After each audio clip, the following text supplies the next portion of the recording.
Hello students, आप सब कैसे हैं। आज हम इस वीडियो में जो डिस्कस करने वाले हैं उसका इंडेक्स मैंने आपको सामने दे रखा है। तो हम इसका टॉपिक रहेगा हमारा इंटीग्रेशन ऑफ प्रिंसली स्टेट्स। जो हमारा भारत था उसको इंडिपेंडेंट होने के बाद में जो समस्याएं थी उनमें से एक समस्या ये भी थी कि जो इंटीग्रेशन है, प्रिंसली स्टेट्स का इंटीग्रेशन है वो कैसे करना है, और जो प्रोविंशियल असेंबलीज है उनको कैसे डिवाइड करना है और भारत और पाकिस्तान में। तो ये सब था इसमें। तो हम इस इंडेक्स में सबसे पहले मैं बताऊंगा आपको इसमें माउंट बैटन प्लान के बारे में हम डिस्कस करने वाले हैं कि माउंट बैटन प्लान क्या था और इसके अकॉर्डिंग हमें क्या क्या देखने को मिला था कि जो इंडिया पाकिस्तान में किस किस तरह से डिवाइडेशन होगा, बंटवारा होगा, और divideation of princely states and provincial assemblies उन किन किस बेसिस पे इनका डिवाइडेशन होगा। और जो रेड क्लिप लाइन डिवीजन है वो देखेंगे इसमें। और इंडिपेंडेंट प्रिंसली स्टेट्स जो जम्मू कश्मीर, जूनागढ़ और हैदराबाद थे, वो जो 565 अपनी प्रिंसिली स्टेट्स थे उनमें से जो तीन थे वो इंडिपेंडेंट प्रिंसली स्टेट्स बन चुके थे। वो जम्मू कश्मीर, जूनागढ़ और हैदराबाद वो कैसे वो भारत में एक्सेड हुए, ये सब हम देखने वाले हैं। उनको जो इंडिपेंडेंट बने थे वो किस रीजन पे बने थे, ये सब भी हम देखने वाले हैं। तो सबसे पहले हम बात करते हैं माउंट बैटन प्लान की। अब माउंट बैटन प्लान में चलते हैं हम। तो माउंट बैटन प्लान जो 3 जून 1947 को माउंट बैटन ने दिया था। इसके अकॉर्डिंग क्या था कि जो इंडिया और पाकिस्तान है were going to be independent from 15 अगस्त 1947। आई होप ये आप सभी जानते हैं। अब इसकी अगली बात करते हैं। तो इसमें था ना, जो प्रिंसली स्टेट्स थे वो 565 थे। अब उनके पास में इस प्लान के अकॉर्डिंग तीन ऑप्शंस थे।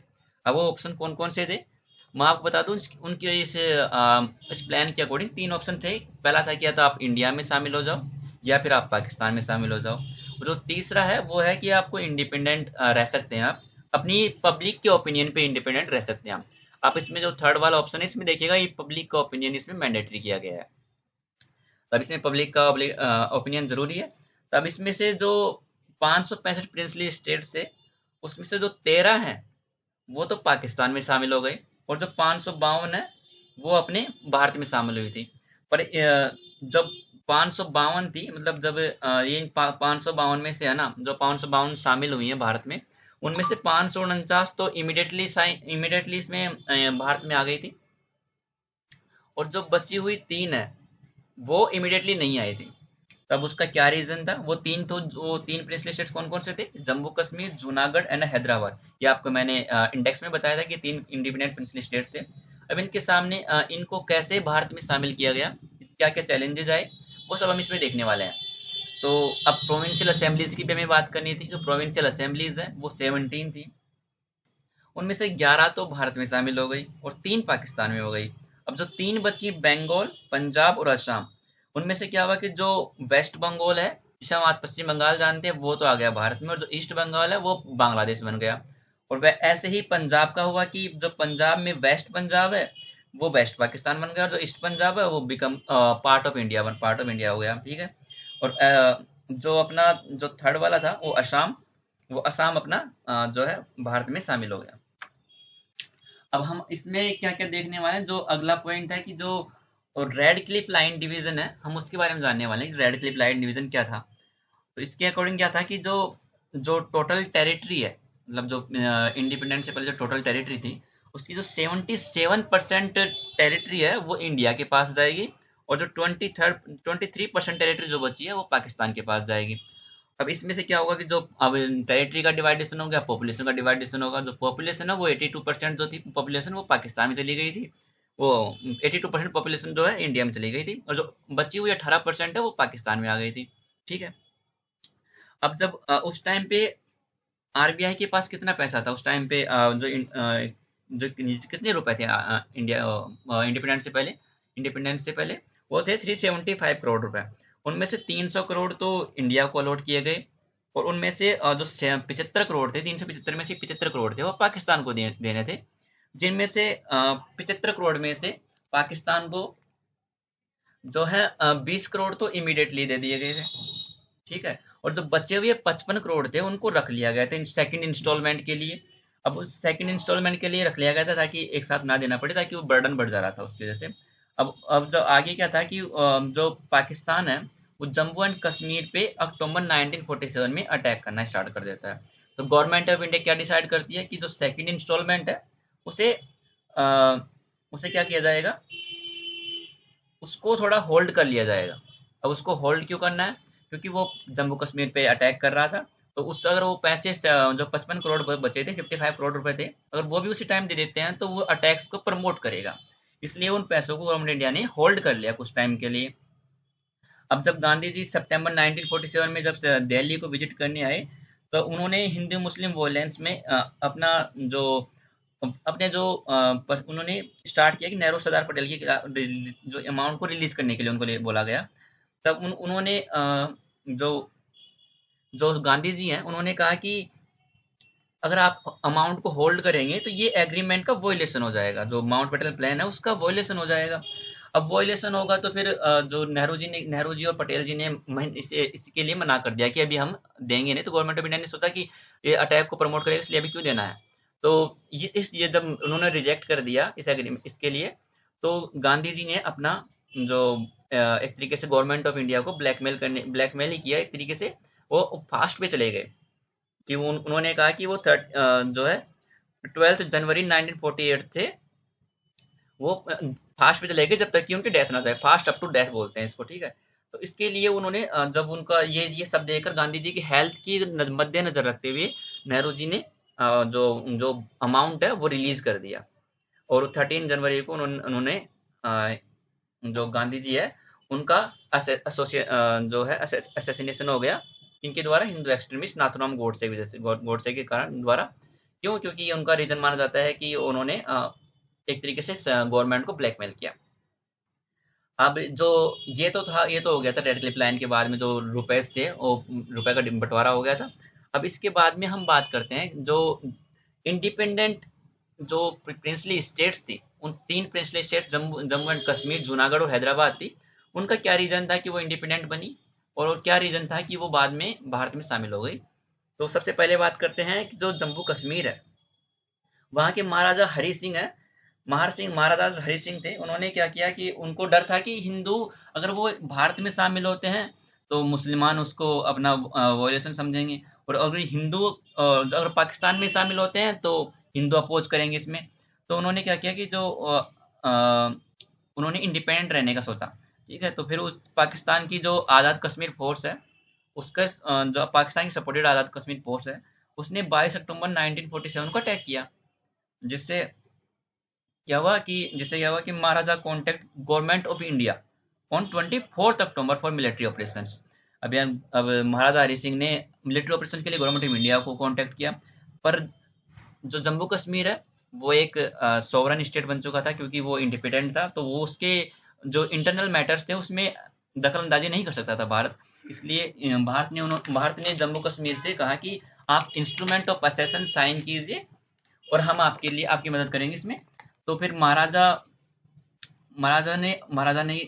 हरि सिंह ने जो इंस्ट्रूमेंट ऑफ एक्सेशन साइन कर दिया, और उसमें क्या हो गया, फॉरेन अफेयर्स, बॉर्डर सिक्योरिटी और कम्युनिकेशन ऑफ जम्मू कश्मीर, उसमें इससे सब कुछ इसमें under control, government of India के अंडर कंट्रोल आ गया था। तो भारत ने क्या किया, तो 26 अक्टूबर को अपनी मिलिट्री ऑपरेशन स्टार्ट किया, जिससे जो आज़ाद कश्मीर की फोर्स थी उसको झेलम रिवर से इस साइड में भेज दिया, वेस्ट साइड में धकेल दिया। इससे उनका जो ब्रिज था, जो झेलम रिवर ब्रिज बना हुआ था, जो उरी में है आज, उस बरमूला डिस्ट्रिक्ट में, जिसमें अभी अभी हाल फिलहाल में भी एक ऑपरेशन हुआ था। तो जो ब्रिज था वो टूट गया था, तो उसको बनाने के लिए इंडियन आर्मी बना रही थी उसको, उसकी वजह से अटक गई थी वहां पे। तो अभी जो इस इस सबको देखते हुए जो हमारे प्रधानमंत्री नेहरू जी हैं, उन्होंने सोचा कि अगर ये बड़ी फुल स्केल वॉर बन गई तो दिक्कत हो जाएगी इसमें। तो उन्होंने यूएन से मदद मांगी, तो यूएन इसमें मीडिएट बन गया, और उन्होंने उस टाइम आके जम्मू कश्मीर से दोनों फॉरेन आर्मीज को जम्मू कश्मीर छोड़ने के लिए बोला। तो अब इससे क्या होगा कि जो जो इंडियन आर्मी है उसने मना कर दिया, विड्रॉ कर दिया कि हम तो छोड़ेंगे नहीं। क्यों? क्योंकि जो पाकिस्तान की जो सपोर्टेड आज़ाद कश्मीर फोर्स है वो पहले अटैक की थी, जब तक वो नहीं छोड़ेगी तब तक हम कैसे छोड़ दें, और वो बाद में फिर से अटैक कर दी। तो दोनों ही अपने अपने ग्राउंड्स पर डटे रहे। तो इस वजह से यूएन ने क्या किया, वहां पे सीज फायर बना दी। अब सीज फायर बना दी यूएन के द्वारा ऑन 31 दिसंबर 1948, यानी 31 दिसंबर 1948 को एक सीज फायर बना दी, सीज फायर लाइन बना दी। अब उसी सीज फायर लाइन को बाद में लाइन ऑफ कंट्रोल के नाम से जाना गया। और ये कौन से एग्रीमेंट में हुआ? वो शिमला एग्रीमेंट 1972 में हुआ। अब इसकी मेंटेनेंस होती है। अब इसकी बात करें तो जो जम्मू एंड कश्मीर है, अब वो क्रिटिकल कंडीशन में था कि it was granted special status under article 370 of Indian constitution, by which Jammu and Kashmir got right to have its own constitution. यानी जो आर्टिकल 370 है वो इम्पोज कर दिया गया है जम्मू एंड कश्मीर में, जिसकी वजह से जो स्पेशल स्पेशल दर्जा मिल गया जम्मू एंड कश्मीर को कि उसका खुद का अपना एक कॉन्स्टिट्यूशन हो सकता है। और आर्टिकल 1 के तहत इसको क्या किया कि complete Jammu Kashmir integral part of India, यानी इंडिया का पार्ट है आर्टिकल 1 के तहत। और आर्टिकल 370 का जो क्लोज 3 है वो बोलता है कि parliament can not make any change in special status of Jammu and Kashmir unless constitute assembly of Jammu and Kashmir gives consent. And जब तक जम्मू एंड कश्मीर की जो असेंबली है वो जब तक अपने कंसेंट नहीं देगी, तब तक जो पार्लियामेंट है वो उसमें दखलंदाजी नहीं करेगी उनकी स्पेशल स्टेटस में। अब इसके बाद में जो Constitution Assembly started working from 1951 and it got dissolved on 24 January 1957, followed by enforcement of Jammu and Kashmir Constitution from 26 January 1957। अब इसमें जो अभी हाल फिलहाल में जो 2019 है, 2019 में क्या हुआ है कि जो आर्टिकल 370 है उसको हटा दिया गया है, रिमूव कर दिया गया है, जो 5 अगस्त 2019 को उठाया गया था। और इसके जो इसके जो स्पेशल प्रोविजंस थे वो भी हटा दिए गए। अब ये इंडिया का नॉर्मल एक स्टेट बन चुका है, इसमें कोई स्पेशल दर्जा नहीं रहा गया इसके 370 हटाने के बाद में। अब इसकी बात करें कि जो इसमें